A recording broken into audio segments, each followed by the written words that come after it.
Hey guys, Brent Hull Build Show back at the French style house, right? So we're getting close to finishing this one, and I thought I'd show you some more French detailings. We've got the great room mostly done. We've got the kitchen painted, a lot of great details, and the back, oh, the back has just turned out great. So come on, I want to show you around.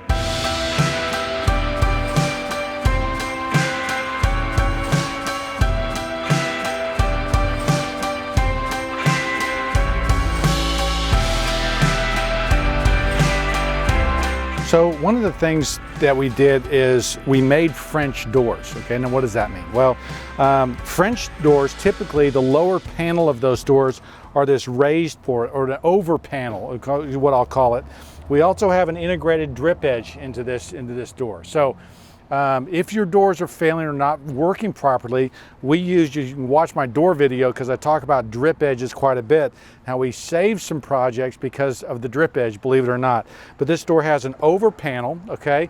And so there's an interior panel and then this over panel, so no water can get in down here. And then this keeps the water away from it, hits the sill and runs away. But this is a French style door, French detailing, things we actually got from French pattern books, but really makes a difference in door performance as well.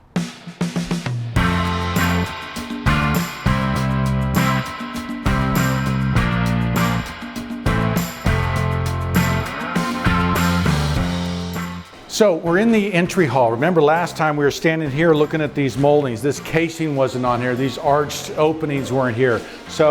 But you're now seeing this kind of central axis and you're seeing the pool in the distance. We're gonna go look at that in a sec because it's really special.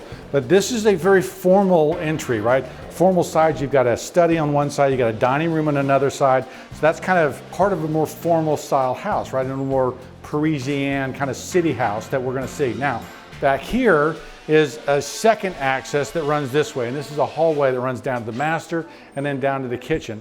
So one thing that happens on a hall that isn't that wide, okay, but it's real long, sometimes you have to break up that opening. You have to create a sense of rhythm. So these brackets and then these arch transoms that supports the opening, helps this hallway not feel as like a long, walking down a tunnel, but necessarily you're moving from space to space. And this kind of arch really helps that feel. All right, so we're going into the great room, but what we've got here, we've got embrasure doors, okay? What that means is that you can see they're done with these sauce hinges, and come here and look at this. These doors actually close into and become part of a panel jamb, right? And so there's no hinge, there's no stop or anything out here. These doors will kind of pivot on a weird action, and then you can see the back side of it is actually a panel jamb, but then it closes and becomes a panel jamb all the way around. So pretty cool door system here, but it's certainly a good way to create a formal atmosphere here.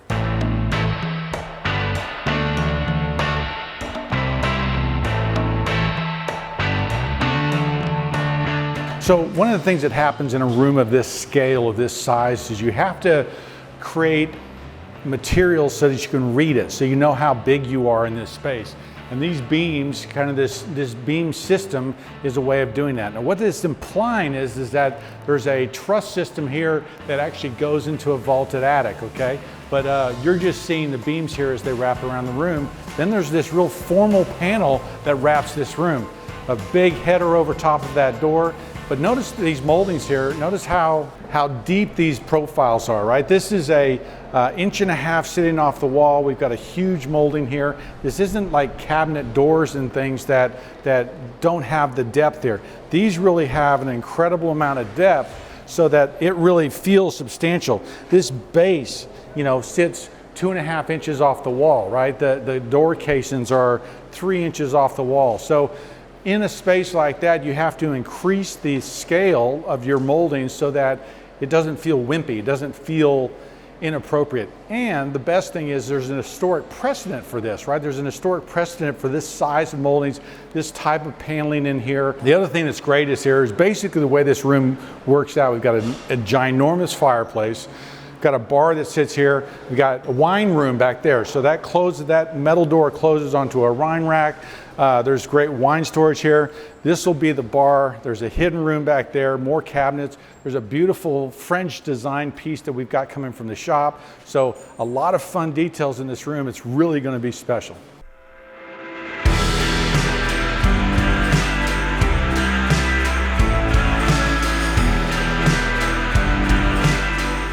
So this now has been completely transformed. Remember last time we were looking at this, these were block walls. We've actually put the stucco onto block walls. We got our wood framing, our zip board, we've got a space of about 1 inch, and then we've got a Haydite block, and then we wire lath and put the stucco right on top of the block here. So now you're seeing this finished space. I think before we just started putting the beam ceiling in, and you saw it open. Now we've got plastering between the beams. We've got these beams that are all locking in place. Remember, these things are, 800, 1,000, 2,000 pounds, so it's very heavy here. We've got them locked into the wall here in the Haydite block. There's a steel bracket there that's going to hold it up. This opening, right, this 3-part opening, these kind of Gothic arches are really a cool special detail that I love. Now, I will show you a mistake that we made. So in the shop drawings, when we were looking at this, and remember, all this stone block was made up of hundreds of pieces of limestone that were specially cut to create these arches. And all these arches that go along here, I mean, it took weeks and weeks to install this. But one of the things that happened in the shop drawings is we couldn't really see what this detail was, okay? This is not right, okay? This is something that was a mistake, and it didn't really show up on the details. This is what it's supposed to be, where you've got this profile coming down onto a chamfered edge. That is more Gothic. That is a more proper way to do it. There isn't a real historic precedent for this detail where it returns in like this. It always would. They had water issues, right? So part of the reason for doing this was so they would hit here and water would shed away. But this is the Gothic detail we were looking for. This matches the Tudor arches, and these are all being replaced. So some mistakes happen. You just got to roll with it.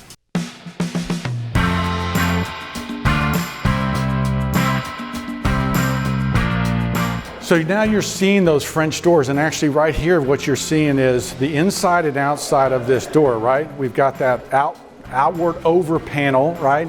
And then on the inside of this door, you see how that panel's made. So an inset panel with a panel mold, and then that over panel. So we've got a double panel on the bottom, and if you've watched my door video, you know that's a real important detail to make sure that panels don't split, doors last longer, especially where they get heavy sun.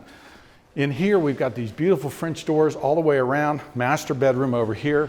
And then this probably is my favorite piece here of this house, creating this alley or this lounge that comes back here.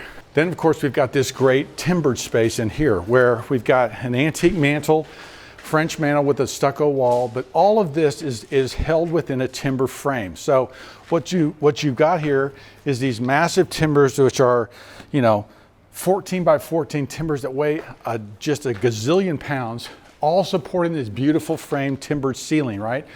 All oak, all quarter sawn oak, V-groove panels, and then this wonderful detail here, and it's called a half lap dovetail, so that these beams, as they come together, are locked together mechanically, okay? So there's no glue, there's nothing that holds them together, but the joinery holds that together and pulls this all together. Now, from out here, and we'll go out here in a second and look back, you've got this wonderful stone arches that go along on both sides that are captured, this centerpiece, which looks out onto this pool and really captures the magic of this space.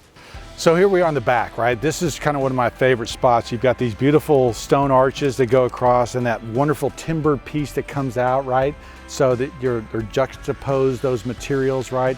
But the wood is the one that kind of sticks out and it's heavy and strong. I love the rafter tails. Last time we looked at how big and beefy those rafter tails were, and you can see them coming across here, across this the garage. It kind of breaks up this deal. This is a house too that's been added onto over time, that's kind of grown with its age. And so part of those details and that changes kind of expresses that. We've got a great balcony going to go up there. You see the steel post where the iron railing is going to go in. But this is going to be a special house. Hopefully in a few months when the customers move in, they'll let me back in and I can show you around the finished product. Follow me on Instagram, Hull Millwork Hull Homes, and on Facebook. We show a lot of these details throughout the week when we're breaking down these houses and looking at cool details. I'm Brent Hull. Thanks for watching.